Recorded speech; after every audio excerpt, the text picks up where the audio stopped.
So hello मेरे भाई और प्यारी बहनों, कैसे हो आप सब। आई होप आप सब अच्छे होंगे। तो यार आज की वीडियो में हम बात करने वाले हैं आपके प्रैक्टिकल एग्जाम्स के ऊपर। जैसा कि आपको पता है कॉलेज एग्जाम्स है वो नजदीक आ चुके हैं और एग्जाम से पहले होगी प्रैक्टिकल, जैसे कि शादी से पहले होती है सगाई। तो गाइस आज की वीडियो में हम बात करने वाले हैं आपके प्रैक्टिकल एग्जाम्स है वो कैसे होते हैं कॉलेज के अंदर, उनके अंदर जो वाइवा होता है वो कैसे क्लियर करना पड़ता है। कहने का मतलब यही है कि आज की वीडियो में हम बात करने वाले हैं कॉलेज प्रैक्टिकल एग्जाम्स के ऊपर। तो चलिए गाइस बिना किसी देरी के वीडियो को स्टार्ट करते हैं, लेकिन उससे पहले छोटी सी देर तो होगी, क्योंकि यार आप चैनल को सब्सक्राइब नहीं करते, कर लीजिए जल्दी से। कर लिया तो चलिएगा इस वीडियो को स्टार्ट करते हैं। सो यार जैसा कि आपको पता है कि आपके जो कॉलेज एग्जाम्स है वो होने वाले हैं फरवरी के अंदर। किसी के फरवरी के स्टार्टिंग में स्टार्ट हो जाएंगे, किसी के मिड में स्टार्ट हो जाएंगे, लेकिन फरवरी के अंदर ही होंगे, ठीक है।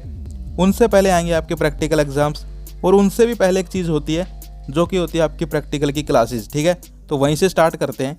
तो यार आपने देखा होगा आपके कॉलेज में, ठीक है। सबसे पहले तो आप फ्रेशर हैं तो आपने कॉलेज देख लिया होगा कैसी क्या क्लासेज होती हैं। स्कूल से तो बिल्कुल अलग है, ठीक है।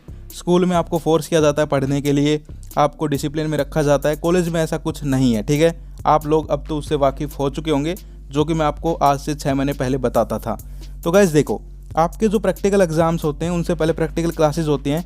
अगर वो आप ज्वाइन करें या ना करें, यानी कि जो प्रैक्टिकल क्लास होती है वो आप अटेंड करें या ना करें, उससे ज़्यादा कुछ फ़र्क नहीं पड़ता। लेकिन गाइज अगर अब आप यहाँ पर जो प्रैक्टिकल एग्ज़ाम होंगे आपके, वो अगर ज्वाइन नहीं करेंगे तो फिर भाई इतना फ़र्क पड़ेगा कि रीअपेयर भी आ सकती है, ठीक है। सो सबसे पहले आपको एक बात ध्यान रखनी है, एक बात गांठ बांध लेनी है कि प्रैक्टिकल एग्जाम जरूर देना है, चाहे कुछ आए या फिर ना आए वो तो दूसरी बात है, लेकिन प्रैक्टिकल एग्जाम जरूर देना है, अटेंड करना है, ठीक है। अब बात करते हैं उसके अंदर क्या होगा। तो देखो यार, आपके यहाँ पर सबसे पहले तो आपको एक फाइल बनानी पड़ती है, ठीक है। फाइल के अंदर भी यहाँ पर पंगा है, ठीक है। जो भी मेरे साथ हुआ है, क्योंकि मैं बीएससी यहाँ पर कंप्लीट कर चुका हूँ, जो भी मेरा एक्सपीरियंस है वो मैं आपको बता रहा हूँ, ठीक है। तो इसमें भी यार यहाँ पर ये होता है कि आपकी 2 फाइल आती हैं, एक होती है लैब मैनुअल और एक होती है आपकी सिंपल 20 या 30 रुपए की फाइल, ठीक है। अब लैब मैनुअल में क्या है, वो तो आपकी महंगी आती है, आई थिंक 250-300 रुपए की, जिसके अंदर आपको सबसे पहले जो मटेरियल मिलता है आगे वो पीछे देख के लिखना होता है, ठीक है। पीछे खाली पेज मिलते हैं। एक होती है 20 रुपए की फाइल, ठीक है, वो आपको पूरी की पूरी खाली मिलती है, वो आप किसी की दूसरे की देख के लिख सकते हो। तो हमारे जो टीचर थे वो क्या कहते थे कि भाई एक स्टूडेंट है वो ले आओ महंगी वाली, ठीक है, और सारे उसकी देख के लिख सकते हैं, ठीक है। इससे क्या होता था कि भाई मान लीजिए कोई गरीब स्टूडेंट है तो वो 20 रुपये में उसका काम चल जाएगा। तो अगर आपके भी टीचर ऐसा बोलते हैं तो ऐसा आप कर सकते हो, या फिर अपने टीचर से आप पूछ सकते हो कि सर मैं वो जो 20 रुपये वाली होती है वो बना सकता हूँ या नहीं बना सकता, ठीक है।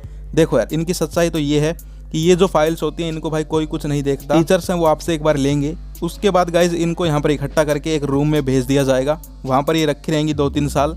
जब ये रखी रखी थक जाएंगी तो इनको कबाड़ी वाले भैया को बुला के उनको हैंड ओवर कर दिया जाएगा, ठीक है। तो आप खुद देख सकते हो यार, या तो आप 300 रुपये खर्च करो या फिर 250, ठीक है। लेकिन अगर आपके टीचर आपको सजेस्ट करते हैं कि आप वो 300 वाली खरीदो तो फिर 300 वाली ही खरीदना, ठीक है। मैं तो सिर्फ आपको बता रहा हूँ जो सच्चाई है।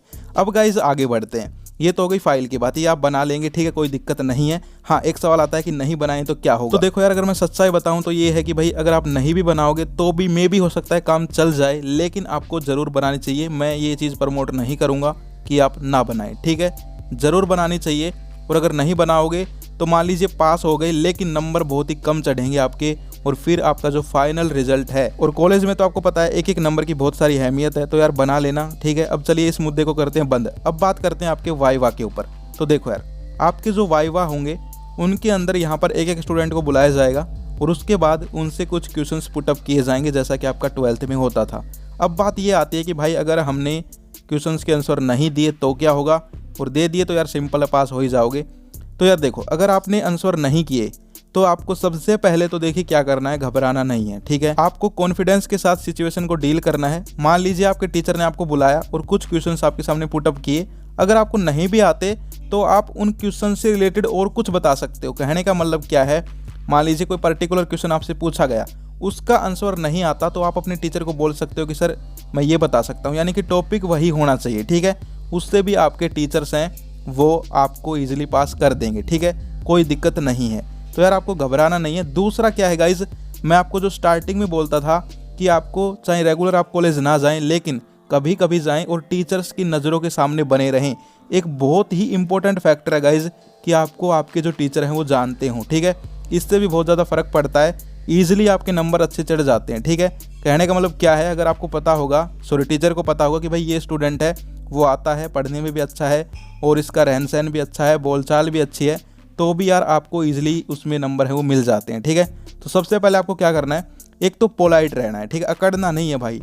अकड़ आप कॉलेज में चलाओ, कोई दिक्कत नहीं है, लेकिन टीचर के सामने प्रैक्टिकल जब हो तब तो कम से कम पोलाइट रहना है, ठीक है। इससे बहुत ज़्यादा फायदा होगा, जो कि आपको दिखेगा नहीं लेकिन बिल्कुल होगा, ठीक है। तो यार आपको करना क्या है, यहाँ पर सबसे पहले तो आपको प्रैक्टिकल फाइल बना लेनी है। अगर वो बनी होगी तो आधा काम तो आपका हो गया, ठीक है। फिर उसके बाद आप क्वेश्चंस के आंसर नहीं भी दोगे तो भी आप इजीली जो है आपके नंबर अच्छे चढ़ा दिए जाएंगे, ठीक है। बात करते हैं गाइज, आपसे क्वेश्चंस में क्या पूछा जाता है। क्वेश्चंस के अंदर यहाँ पर देखिए, मैंने यहाँ पर फिजिक्स की भी प्रैक्टिकल दी, केमिस्ट्री की भी दी और एक बार मैथ की भी दी थी, ठीक है। मैथ की भी प्रैक्टिकल होती है। तो यार वाइवा के अंदर जो क्वेश्चंस आपसे पूछे जाते हैं वो होते हैं आपके बेसिक क्वेश्चंस, ठीक है।